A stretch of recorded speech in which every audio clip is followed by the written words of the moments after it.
ನೋಡಿ, ಸಿದ್ದರಾಮಯ್ಯನವ್ರಿಗೆ ಇದ್ರ ಬಗ್ಗೆ ಏನೂ ವಿಷಯನೇ ಗೊತ್ತಿಲ್ಲ. ವಿಧಾನಸಭಾ ಪರಿಷತ್ತಿನ ಸಹಿತ ನಾನು 2 ದಿನ ಅಟೆಂಡ್ ಮಾಡ್ತಾಯಿದ್ದೆ. ಅದು ರೇಜ್ ಮಾಡಿರ್ತಕ್ಕಂಥವ್ರು ನಮ್ಮ ಗೌರವಾನ್ವಿತ ರಾಜಣ್ಣವ್ರು ಹೇಳಿದರು. ಅವರು ಹೇಳಿರ್ತಕ್ಕಂಥ ಸಂದರ್ಭದಲ್ಲಿ ರೆಕಾರ್ಡ್ನಲ್ಲಿ ಇದೆ. ಅದು ಯಾರು ಮಾಡಿದರು, ಯಾವ ಪಾರ್ಟಿಯವ್ರು ಮಾಡಿದ್ರು ಅಂತ ಹೇಳಿಲ್ಲ.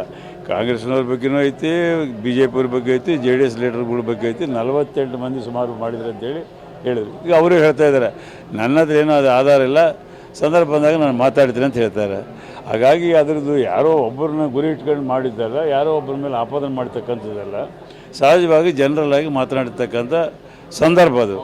ಇವತ್ತು ಅದನ್ನು ತಕ್ಷಣ ನಮ್ಮ ಗೃಹ ಸಚಿವರು, ಅದಾದ ನಂತರ ಮುಖ್ಯಮಂತ್ರಿಗಳು 2 ಸದನದಲ್ಲಿ ಹೇಳಿದ್ದಾರೆ, ಯಾರೇ ಮಾಡಲಿ ಆ ರೀತಿಯಾದಂಥ ಆರೋಪ ಬಂದ ಕಾರಣ ತಕ್ಷಣ ಅದನ್ನು ನಾವು ಎಂಕ್ವೈರಿ ಮಾಡಿಸ್ತೀವಿ, ಯಾರು ಅದ್ರ ಬಗ್ಗೆ ತಪ್ಪಿಸ್ತಿರ್ತಾರೋ ಅವ್ರ ಮೇಲೆ ಕಠಿಣ ಕ್ರಮ ತಗೊಂತೇಳಿ ಮುಖ್ಯಮಂತ್ರಿಗಳು ಸ್ಪಷ್ಟವಾಗಿ ಹೇಳಿದ್ದಾರೆ.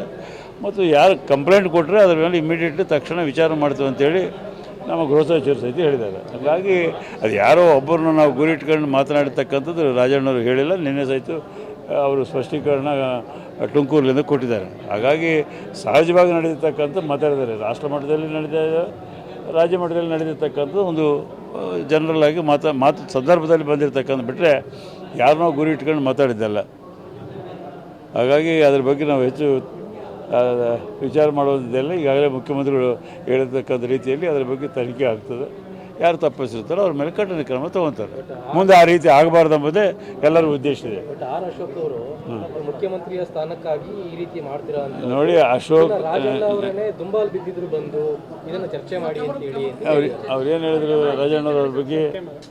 ಈಗ ಅದೇ ರೀತಿಯಾಗಿ ಮುನಿರತ್ನವರು ಮಾತಾಡಿದ್ರು, ಅವ್ರು ಮಂಪರ್ ಪಕ್ಷ ಮಾಡಬೇಕು ಅಂತ ರಾಜಣ್ಣವ್ರು ಹೇಳಿದ್ರು. ಆ ಮಾತು ಹೇಳಿದ್ರಲ್ಲ ನೀವು, ಆ ಮಂಪರ್ ಪಕ್ಷ ಮಾಡಬೇಕು ಅಂತೇಳಿ ರಾಜಣ್ಣವ್ರು ಹೇಳಿದ್ರು. ಯಾರು? ಮುನಿರತ್ನವ್ರ ಬಗ್ಗೆ. ಅಶೋಕ್ ಅವರು ಹೇಳೋದು, ವಿಜೇಂದ್ರ ಹೇಳೋದ್ರಲ್ಲಿ there is no meaning at all. ನೀವು 1.5 ವರ್ಷದಿಂದ ನೋಡ್ತಾ ಇದ್ದೀರಿ, ಸತತವಾಗಿ ಬೆಳಗ್ಲಿಂದ ಸಾಯಂಕಾಲ ತನಕ ಸಿದ್ದರಾಮಯ್ಯನವ್ರನ್ನ ಟಾರ್ಗೆಟ್ ಮಾಡ್ಕೊಂಡು ಮಾತಾಡೋದು ಬಿಟ್ಟರೆ, ಮೆಚ್ಯೂರ್ಡ್ ಆಗಿ ಒಬ್ಬ ವಿರೋಧ ಪಕ್ಷ ನಾಯಕರಾಗಿ, ಒಬ್ಬ ನ್ಯಾಷನಲ್ ಪಾರ್ಟಿಯ ಅಧ್ಯಕ್ಷರಾಗಿ ಯಾವ ರೀತಿಯಾಗಿ ಮಾತಾಡಬೇಕು, ಯಾವ ಸಂದರ್ಭದಲ್ಲಿ ಏನು ಮಾತಾಡಬೇಕು ಅನ್ನೋದು ಅವರಿಬ್ಬರಿಗೂ ಅರಿವಿಲ್ಲ. ದಿನನಿತ್ಯ ಯಾವುದಾದ್ರೂ ಒಂದು ಟಾರ್ಗೆಟ್ ಮಾಡಿ ಸಿದ್ದರಾಮಯ್ಯವ್ರ ಬಗ್ಗೆ ಮಾತಾಡ್ತಕ್ಕಂಥ ಬಿಟ್ಟರೆ, ರಾಜಕೀಯ ನಾಯಕರುಗಳಾಗಿ ಪರಿಪೂರ್ಣವಾಗಿ ಮಾಡುವಂಥ ಸಂದರ್ಭ ಇವತ್ತಿಗೂ ನಾವು ನೋಡಲಿಲ್ಲ ಅವರಿಬ್ಬರ ಹತ್ರ. ಹಾಗಾಗಿ ಅವ್ರು ಮಾತನಾಡೋದಕ್ಕೆ ಯಾರು ಜನರು ಅದಕ್ಕೆ ಗಮನನೇ ಕೊಡೋದಿಲ್ಲ. ಆ ಪರಿಸ್ಥಿತಿ ಬಂದಿದೆ ಇವತ್ತು. ಯಾವ ರೀತಿಯಾಗಿ ಆಗ್ತದೆ ನಿಮ್ಗೆ ಗೊತ್ತಿದೆ. ಈಗಾಗಲೇ ಯಾರು ಹೇಳ್ಯಾರನ್ನು ಹೇಳ್ತಾರೆ, ಅವ್ರು ಕ್ಲಿಯರಾಗಿ ಅಲ್ಲೇ ಡೆಲ್ಲಿಯಲ್ಲೇ ಸ್ಪಷ್ಟವಾಗಿ ಹೇಳಿದ್ದಾರೆ. ನಾನು ಮಾತನಾಡಿರ್ತಕ್ಕಂಥ ವಿಷಯವನ್ನು ತಿರುಚಿ ಬೇರೆ ರೀತಿಯಿಂದ BJP ಅವರು ಗದ್ದಲ ಎಬ್ಬಿಸಿದ್ದಾರೆ. ಅದಕ್ಕೆ ಯಾವುದೇ ಸಂಬಂಧ ಇಲ್ಲ. ನಾನು 36 ವರ್ಷದಿಂದ ನಾನು ಒಬ್ಬ ಶಾಸಕನಾಗಿ ಸಂವಿಧಾನಬದ್ಧವಾಗಿ ನಡ್ಕೊಂಡ್ರು. ನನಗೆ ಅರಿವಿದೆ ಏನು ಮಾತಾಡಬೇಕು, ಏನು ಮಾತಾಡ್ಬೋದು ಅಂಥೇಳಿ. ಅದರಲ್ಲಿ ನಿಮಗೆಲ್ಲ ಗೊತ್ತಿದೆ. ಈಗ ಕಾಂಗ್ರೆಸ್ ಪಕ್ಷ ಮೊದಲಿಂದ ಡಾಕ್ಟರ್ ಬಾಬಾ ಸಾಹೇಬ್ ಅಂಬೇಡ್ಕರ್ ಕೊಟ್ಟಿರ್ತಕ್ಕಂಥ ಸಂವಿಧಾನ ಬದ್ಧವಾಗಿ ನಾವು ಎಲ್ಲ ಕಾರ್ಯಕ್ರಮ ನಡೀತಾ ಇರ್ತೀವಿ. ನಮ್ಮ ಹೈಕಮಾಂಡ್ ಸಹಿತ AICC ಈ ದೇಶದಲ್ಲಿ ಯಾವುದೇ ಕಾರಣಕ್ಕೆ BJP ಅವರ ಬಾಯಿಯಿಂದ ಅನೇಕ ಬಾರಿ ಬಂದಿದ್ದು, ಸಂವಿಧಾನ ಬದಲಾವಣೆ ಮಾಡ್ತಕ್ಕಂಥ ವಿಷಯಗಳು ಅನೇಕ ಬಾರಿ ಬಂದಿರತಕ್ಕಂಥ ಸಂದರ್ಭದಲ್ಲಿ ಸಹಿತ ನಾವು ರಾಷ್ಟ್ರಾದ್ಯಂತ ನಾವು ಸಂವಿಧಾನಬದ್ಧವಾಗಿ ನಾವು ಮುಂದುವರಿಬೇಕು ಅಂತೇಳಿ ಆ ಸಂವಿಧಾನ ಕಾಪಾಡಲಿಕ್ಕೆ ನಾವು ರಾಹುಲ್ ಗಾಂಧಿ ಅವರಿಂದ ಹಿಡಿದು ನಮ್ಮ AICC ಅಧ್ಯಕ್ಷರಿಂದ ಹಿಡಿದು ನಾವೆಲ್ಲರೂ ಮಾತನಾಡ್ತಾ ಬಂದಿವೆ. ಅಂಥ ಸಂದರ್ಭದಲ್ಲಿ DK ಶಿವಕುಮಾರ್ ಅಂತವರು ಭಾಳ ಜವಾಬ್ದಾರಿಯುತವಾಗಿ ನಡ್ಕೊಂಡವರು ಮತ್ತು ಪ್ರದೇಶ ಕಾಂಗ್ರೆಸ್ ಅಧ್ಯಕ್ಷರಿದ್ದಾರೆ, ಅತ್ಯಂತ ಸೀನಿಯರ್ ನಾಯಕರಾಗಿದ್ದಾರೆ. ಅವರಿಂದ ಆ ಮಾತು ಬರಲಿಕ್ಕೆ ಸಾಧ್ಯನೇ ಇಲ್ಲ. ಅದನ್ನೇನೆಂದರೆ ಇವರು BJP ಅವರು ದುರುಪಯೋಗ ಮಾಡ್ಕೊಂಡು ಅದನ್ನು ತೀರಿಸ್ತಕ್ಕಂಥ ಕಾರ್ಯಕ್ರಮ ಮಾಡ್ತಾರೆ. ಈಗಾಗಲೇ ನಮ್ಮ AICC ಅಧ್ಯಕ್ಷರು ಮತ್ತು ಶಿವಕುಮಾರ್ ಅವರು ಸಹಿತ ಅದನ್ನು ಸ್ಪಷ್ಟವಾಗಿ ಹೇಳಿದ್ದಾರೆ. ನೋಡಿ, ಸಿದ್ದರಾಮಯ್ಯನವ್ರಿಗೆ ಇದ್ರ ಬಗ್ಗೆ ಏನೂ ವಿಷಯನೇ ಗೊತ್ತಿಲ್ಲ. ವಿಧಾನಸಭಾ ಪರಿಷತ್ತಿನ ಸಹಿತ ನಾನು 2 ದಿನ ಅಟೆಂಡ್ ಮಾಡ್ತಾಯಿದ್ದೆ. ಅದು ರೇಜ್ ಮಾಡಿರ್ತಕ್ಕಂಥವ್ರು ನಮ್ಮ ಗೌರವಾನ್ವಿತ ರಾಜಣ್ಣವ್ರು ಹೇಳಿದರು. ಅವರು ಹೇಳಿರ್ತಕ್ಕಂಥ ಸಂದರ್ಭದಲ್ಲಿ ರೆಕಾರ್ಡ್ನಲ್ಲಿ ಇದೆ. ಅದು ಯಾರು ಮಾಡಿದರು, ಯಾವ ಪಾರ್ಟಿಯವ್ರು ಮಾಡಿದ್ರು ಅಂತ ಹೇಳಿಲ್ಲ. ಕಾಂಗ್ರೆಸ್ನವ್ರ ಬಗ್ಗೆನೂ ಐತಿ, BJP ಅವ್ರ ಬಗ್ಗೆ ಐತಿ, JDS ಲೀಡರ್ಗಳ ಬಗ್ಗೆ ಐತಿ. 48 ಮಂದಿ ಸುಮಾರು ಮಾಡಿದ್ರು ಅಂತೇಳಿ ಹೇಳಿದರು. ಈಗ ಅವರು ಹೇಳ್ತಾ ಇದ್ದಾರೆ, ನನ್ನ ಹತ್ರ ಏನೋ ಅದು ಆಧಾರ ಇಲ್ಲ, ಸಂದರ್ಭ ಬಂದಾಗ ನಾನು ಮಾತಾಡ್ತೀನಿ ಅಂತ ಹೇಳ್ತಾರೆ. ಹಾಗಾಗಿ ಅದರದ್ದು ಯಾರೋ ಒಬ್ಬರನ್ನ ಗುರಿ ಇಟ್ಕೊಂಡು ಮಾಡಿದ್ದಲ್ಲ, ಯಾರೋ ಒಬ್ಬರ ಮೇಲೆ ಆಪಾದನೆ ಮಾಡ್ತಕ್ಕಂಥದ್ದಲ್ಲ, ಸಹಜವಾಗಿ ಜನರಲ್ಲಾಗಿ ಮಾತನಾಡ್ತಕ್ಕಂಥ ಸಂದರ್ಭ ಅದು. ಇವತ್ತು ಅದನ್ನು ತಕ್ಷಣ ನಮ್ಮ ಗೃಹ ಸಚಿವರು, ಅದಾದ ನಂತರ ಮುಖ್ಯಮಂತ್ರಿಗಳು 2 ಸದನದಲ್ಲಿ ಹೇಳಿದ್ದಾರೆ, ಯಾರೇ ಮಾಡಲಿ ಆ ರೀತಿಯಾದಂಥ ಆರೋಪ ಬಂದ ಕಾರಣ ತಕ್ಷಣ ಅದನ್ನು ನಾವು ಎಂಕ್ವೈರಿ ಮಾಡಿಸ್ತೀವಿ, ಯಾರು ಅದ್ರ ಬಗ್ಗೆ ತಪ್ಪಿಸ್ತಿರ್ತಾರೋ ಅವ್ರ ಮೇಲೆ ಕಠಿಣ ಕ್ರಮ ತಗೊಂತೇಳಿ ಮುಖ್ಯಮಂತ್ರಿಗಳು ಸ್ಪಷ್ಟವಾಗಿ ಹೇಳಿದ್ದಾರೆ. ಮತ್ತು ಯಾರು ಕಂಪ್ಲೇಂಟ್ ಕೊಟ್ಟರೆ ಅದ್ರ ಮೇಲೆ ಇಮಿಡಿಯೇಟ್ಲಿ ತಕ್ಷಣ ವಿಚಾರ ಮಾಡ್ತೀವಿ ಅಂತೇಳಿ ನಮ್ಮ ಗೃಹ ಸಚಿವರು ಸಹಿತ ಹೇಳಿದ್ದಾರೆ. ಹಾಗಾಗಿ ಅದು ಯಾರೋ ಒಬ್ಬರನ್ನ ನಾವು ಗುರಿ ಇಟ್ಕೊಂಡು ಮಾತನಾಡಿರ್ತಕ್ಕಂಥದ್ದು ರಾಜಣ್ಣವರು ಹೇಳಿಲ್ಲ. ನಿನ್ನೆ ಸಹಿತ ಅವರು ಸ್ಪಷ್ಟೀಕರಣ ತುಮಕೂರಿನಿಂದ ಕೊಟ್ಟಿದ್ದಾರೆ. ಹಾಗಾಗಿ ಸಹಜವಾಗಿ ನಡೆದಿರ್ತಕ್ಕಂಥ ಮಾತಾಡಿದ್ದಾರೆ. ರಾಷ್ಟ್ರ ಮಟ್ಟದಲ್ಲಿ ನಡೆದಿದೆ, ರಾಜ್ಯ ಮಟ್ಟದಲ್ಲಿ ನಡೆದಿರ್ತಕ್ಕಂಥದ್ದು ಒಂದು ಜನರಲ್ ಆಗಿ ಮಾತು ಸಂದರ್ಭದಲ್ಲಿ ಬಂದಿರತಕ್ಕಂಥ ಬಿಟ್ಟರೆ ಯಾರನ್ನೋ ಗುರಿ ಇಟ್ಕೊಂಡು ಮಾತಾಡಿದ್ದಲ್ಲ. ಹಾಗಾಗಿ ಅದ್ರ ಬಗ್ಗೆ ನಾವು ಹೆಚ್ಚು ವಿಚಾರ ಮಾಡೋದಿಲ್ಲ. ಈಗಾಗಲೇ ಮುಖ್ಯಮಂತ್ರಿಗಳು ಹೇಳಿರ್ತಕ್ಕಂಥ ರೀತಿಯಲ್ಲಿ ಅದರ ಬಗ್ಗೆ ತನಿಖೆ ಆಗ್ತದೆ. ಯಾರು ತಪ್ಪಿಸಿರ್ತಾರೋ ಅವ್ರ ಮೇಲೆ ಕಠಿಣ ಕ್ರಮ ತಗೊತಾರೆ. ಮುಂದೆ ಆ ರೀತಿ ಆಗಬಾರ್ದು ಎಂಬುದೇ ಎಲ್ಲರ ಉದ್ದೇಶ ಇದೆ. ಆರ್ ಅಶೋಕ್ ಅವರು ಮುಖ್ಯಮಂತ್ರಿಯ ಸ್ಥಾನಕ್ಕಾಗಿ ಈ ರೀತಿ ಮಾಡ್ತೀರಾ ಅಂತ ನೋಡಿ, ಅಶೋಕ್ ಅವರನ್ನೇ ದುಂಬಾಲ್ ಬಿದ್ದಿದ್ರು ಬಂದು ಇದನ್ನು ಚರ್ಚೆ ಮಾಡಿ ಅಂತ ಹೇಳಿ ಅವ್ರೇನು ಹೇಳಿದ್ರು ರಾಜಣ್ಣವ್ರ ಬಗ್ಗೆ. ಈಗ ಅದೇ ರೀತಿಯಾಗಿ ಮುನರತ್ನವರು ಮಾತಾಡಿದ್ರು. ಅವ್ರು ಮಂಪರ್ ಪಕ್ಷ ಮಾಡಬೇಕು ಅಂತ ರಾಜಣ್ಣವ್ರು ಹೇಳಿದ್ರು. ಆ ಮಾತು ಹೇಳಿದ್ರಲ್ಲ ನೀವು, ಆ ಮಂಪರ್ ಪಕ್ಷ ಮಾಡಬೇಕು ಅಂತೇಳಿ ರಾಜಣ್ಣವ್ರು ಹೇಳಿದ್ರು. ಯಾರು? ಮುನರತ್ನವ್ರ ಬಗ್ಗೆ. ಅಶೋಕ್ ಅವರು ಹೇಳೋದು, ವಿಜೇಂದ್ರ ಹೇಳೋದ್ರಲ್ಲಿ there is no meaning at all. ನೀವು 1.5 ವರ್ಷದಿಂದ ನೋಡ್ತಾ ಇದ್ದೀರಿ. ಸತತವಾಗಿ ಬೆಳಗಿನ ಸಾಯಂಕಾಲ ತನಕ ಸಿದ್ದರಾಮಯ್ಯನವ್ರನ್ನ ಟಾರ್ಗೆಟ್ ಮಾಡ್ಕೊಂಡು ಮಾತಾಡೋದು ಬಿಟ್ಟರೆ, ಮೆಚ್ಯೂರ್ಡ್ ಆಗಿ ಒಬ್ಬ ವಿರೋಧ ಪಕ್ಷ ನಾಯಕರಾಗಿ, ಒಬ್ಬ ನ್ಯಾಷನಲ್ ಪಾರ್ಟಿಯ ಅಧ್ಯಕ್ಷರಾಗಿ ಯಾವ ರೀತಿಯಾಗಿ ಮಾತಾಡಬೇಕು, ಯಾವ ಸಂದರ್ಭದಲ್ಲಿ ಏನು ಮಾತಾಡಬೇಕು ಅನ್ನೋದು ಅವರಿಬ್ಬರಿಗೂ ಅರಿವಿಲ್ಲ. ದಿನನಿತ್ಯ ಯಾವುದಾದ್ರೂ ಒಂದು ಟಾರ್ಗೆಟ್ ಮಾಡಿ ಸಿದ್ದರಾಮಯ್ಯವ್ರ ಬಗ್ಗೆ ಮಾತಾಡ್ತಕ್ಕಂಥ ಬಿಟ್ಟರೆ, ರಾಜಕೀಯ ನಾಯಕರುಗಳಾಗಿ ಪರಿಪೂರ್ಣವಾಗಿ ಮಾಡುವಂಥ ಸಂದರ್ಭ ಇವತ್ತಿಗೂ ನಾನು ನೋಡಲಿಲ್ಲ ಅವರಿಬ್ಬರ ಹತ್ರ. ಹಾಗಾಗಿ ಅವ್ರು ಮಾತನಾಡೋದಕ್ಕೆ ಯಾರು ಜನರು ಅದಕ್ಕೆ ಗಮನನೇ ಕೊಡೋದಿಲ್ಲ. ಆ ಪರಿಸ್ಥಿತಿ ಬಂದಿದೆ ಇವತ್ತು. ಯಾವ ರೀತಿಯಾಗಿ ಆಗ್ತದೆ ನಿಮ್ಗೆ ಗೊತ್ತಿದೆ. ಈಗಾಗಲೇ ಯಾರು ಹೇಳ್ಯಾರನ್ನು ಹೇಳ್ತಾರೆ, ಅವ್ರು ಕ್ಲಿಯರಾಗಿ ಅಲ್ಲೇ ಡಿಲ್ಲಿಯಲ್ಲೇ ಸ್ಪಷ್ಟವಾಗಿ ಹೇಳಿದ್ದಾರೆ. ನಾನು ಮಾತನಾಡಿರ್ತಕ್ಕಂಥ ವಿಷಯವನ್ನು ತಿರುಚಿ ಬೇರೆ ರೀತಿಯಿಂದ BJP ಅವರು ಗದ್ದಲ ಎಬ್ಬಿಸಿದ್ದಾರೆ.